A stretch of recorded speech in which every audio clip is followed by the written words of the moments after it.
I recently purchased a Nutrimill Harvest Grain Mill, and I am so excited to share with you guys my unboxing of it, setup, and the first time I used it.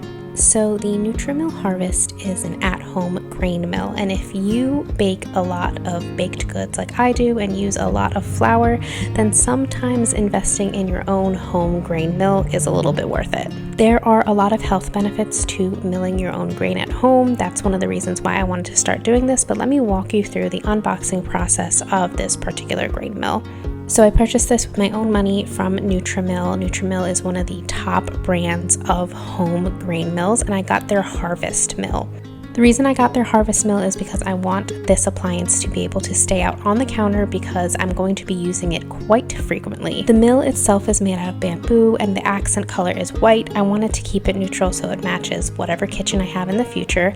And on the inside of the mill, you can take it apart, and this is the stone aspect that is actually grinding the grains when you go ahead and make your flour.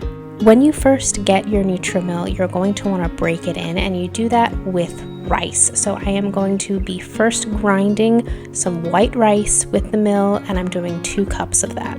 This is going to take a little bit of a learning curve, so you turn on the mill and then you adjust the settings so you can hear the stones start grinding, and then you add the grain. So once I heard the stones start grinding, I added the rice and I just let it go until there was no more rice coming out.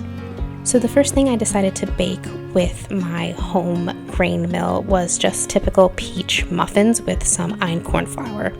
Now, if anybody else follows Farmhouse on Boone like I do, that's another channel here on YouTube, you will notice that she talks about einkorn flour a lot. So einkorn flour is an ancient wheat. It is very similar to wheat that our ancestors would have eaten, so that is why I chose it. It is very healthy for you. It is full of lots of vitamins and nutrients, and when you mill it at home, it yields just a really great product. So I started off by blanching my peaches to be able to peel the skin off. I diced them all up and then I set them aside, and then I got started with milling my flour. Now, the one tricky thing about milling your own flour at home is because it's not refined like they do in the big factories, it does not have a very long shelf life. So what you mill, you have to use the same exact day. So I found that 1 cup of wheat berries, which is the unmilled wheat, will yield about 2 cups of milled flour. And just to be sure, I did go ahead and measure it all just to make sure that I was getting exactly 2 cups of flour out of 1 cup of whole berries. And yes, unmilled wheat is called wheat berries. It's weird, I know. I will have this full recipe in the link down below. I pretty much just used a blueberry muffin recipe, and I just swapped out the blueberries for peaches.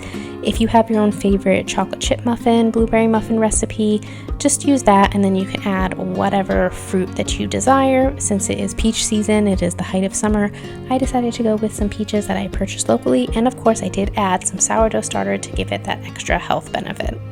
It's interesting when you learn about the history of wheat, and especially the history of milling wheat, because for a very long time of human history, all communities had their own wheat mills or grain mills that would serve the community. But once the Industrial Revolution happened, a lot of things changed about our everyday lives, and wheat and milling grain became industrialized, and they figured out that, hey, if you milled it with I think it was stainless steel mills instead of stone mills, you were able to refine it and you were able to prolong the shelf life of the actual finished product, which would have been the flour.